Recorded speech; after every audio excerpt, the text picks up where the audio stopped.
To discuss this, I'm joined by human rights lawyer Henry Ekine. Thank you for joining me, Henry. Now, just a quick one, your reaction. Thank you for having me. Good evening. Good evening. Your reaction to, of course, the latest development as regards the State House, where we know that an injunction came in and this has been challenged. River State, as one of the states in the Federation, and the people of River State deserve development. So it's appropriate to hear that the government of River State is embarking on some development projects in terms of the health sector and other sectors that require some attention. Apparently, the fundamental provision of the Constitution with respect to the purpose of government is to continually enhance the welfare of citizens, including provision of infrastructure. And essential to that is also the right of citizens to life, which by extension includes the right to health care. But the happenings in River State lately are actually in some form constitute some constraints, or if you like, distraction to focus on those primary purposes of government, which is to continually enhance the welfare of citizens and to ensure security of lives and property of citizens. All right. Now, let's also look at the legal crossfire in all of this, where, of course, the court ruling had it that the House or members of the House who, of course, were told to leave their seats because, of the whole tension in the state right now have been reinstated, and the current Oko-Jumbo, faction, having taken it to the Supreme Court. I'd like to know what exactly this portends, for the political landscape of the state, and even in terms of legal interpretation, what this connotes. Yeah, thank you. It appears that one would have to go back since the 11th of December 2023 to be able to give a clear perspective to one's response. Recall that on the floor of the House of the River State House of Assembly, as proceedings of the House of that day, on the 11th of December 2023, 27 members of that House, including Right Honorable Martin Ameule, who was the Speaker at the time, defected and clearly publicly announced their defection, declared their defection from the People's Democratic Party that sponsored them to that House, and then they also proclaimed their allegiance and membership of the All Progressives Congress. So that's precipitated the avoidable and unnecessary crisis that had gone on since October of last year, and then, of course, getting to that height in December. So that led to a lot of litigations in River State, both in the State High Court and the Federal High Court.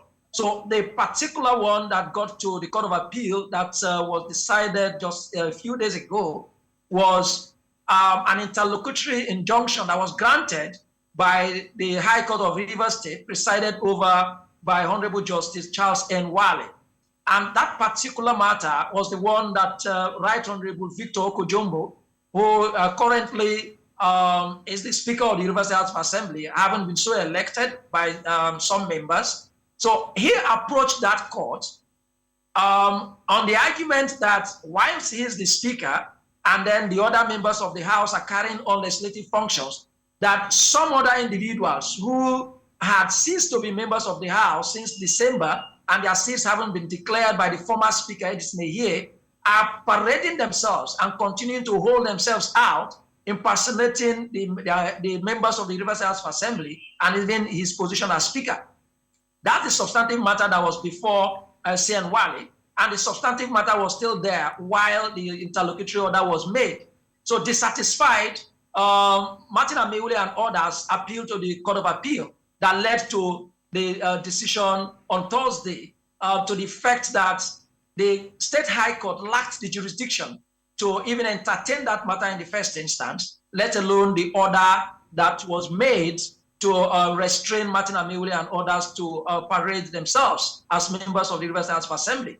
But I think for me, the implication of that is clear that whatever proceeding that went on in that court, or even any other proceeding that is going on in any of the courts, the University High Court, I mean, with respect to this matter will suffer the same fate as being a nullity for want of jurisdiction.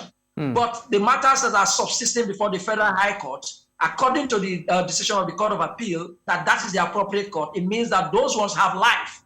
And I would say here that Martin Ameule and the other members have a subsisting matter before the Federal High Court in Abuja. I think to the best of my knowledge, it hasn't been decided on the same subject, where they sought to protect their defection, claiming that their defection was appropriate and that their seat should not be declared vacant by INEC and the River State House of Assembly.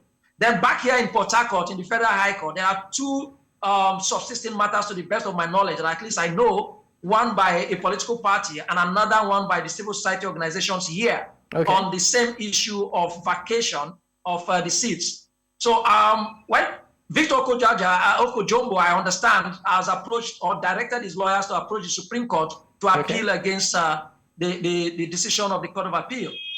All right. Just before I let you go, many are beginning to actually ask if at all of this legal crossfire sort of impacts on the judiciary negatively. Now, this is beyond even the River State case. I mean, cases where we see the judiciary being a sort of pawn in the game of politicians, where they just get injunctions here and there. Do you think all of this is impacting on the integrity of our judicial system?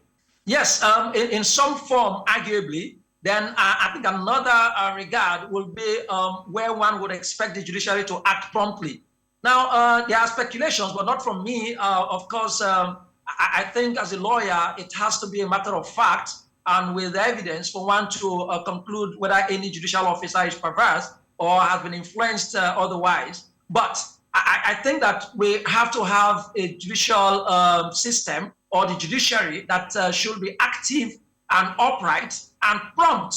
Take, for instance, if the Federal High Courts, not just the one in Abuja, including those in Port Harcourt, had been prompt in this regard, I think we would have got to some form of conclusion on some of these matters that were originated by way of originating someone, which is affidavit evidence. But we had a situation where we've had adjournments and processes are being filed, though not just the problem of the court, but also lawyers. Because I do understand that every adjourned date, you would have either a political party, the All Progressive Congress, or the People's Democratic Party filing application for joinder. But the court has the power to abridge time.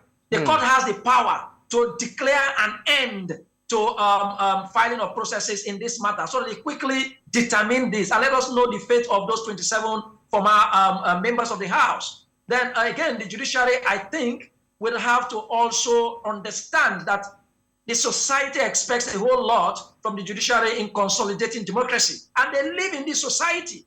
So it is a time that I think we need to have pragmatic judges showing judicial activism, not distancing themselves from the realities in society. To the extent that you hear a judge will expand the scope of defection to defeat the purpose of the Constitution, particularly with respect to Section 109, subsection 1, paragraph G. And the clear, I think, the intention of the drafters of the Constitution there is that if you did declare that you are no longer a member of the political party that sponsored you to a legislative house, your seat is vacant, except if the presiding officer fails to so declare. But in this case where the presiding officer has so declared, I think we should respect the law. All right. So there is threat to the rule of law, there is threat to democracy, and the judiciary really has to be upright here and firm, and judges have to really be pragmatic and judicial activism to the extent that you make the pronouncements stern and send the signals to politicians that the judiciary is up and strong to be firm in these decisions, not to create all the loopholes and of course, if you like, the lacuna and then the opportunities for politicians to leverage on and continue to perpetuate matters that are in court that could simply be expeditiously determined, especially when they pertain to democracy and then the interest of people. Ekine, I'm sorry. I'm sorry, but we just need to go. Thank you for your time on the news. All right. Thank you very much. It's my pleasure always on your platform. Okay.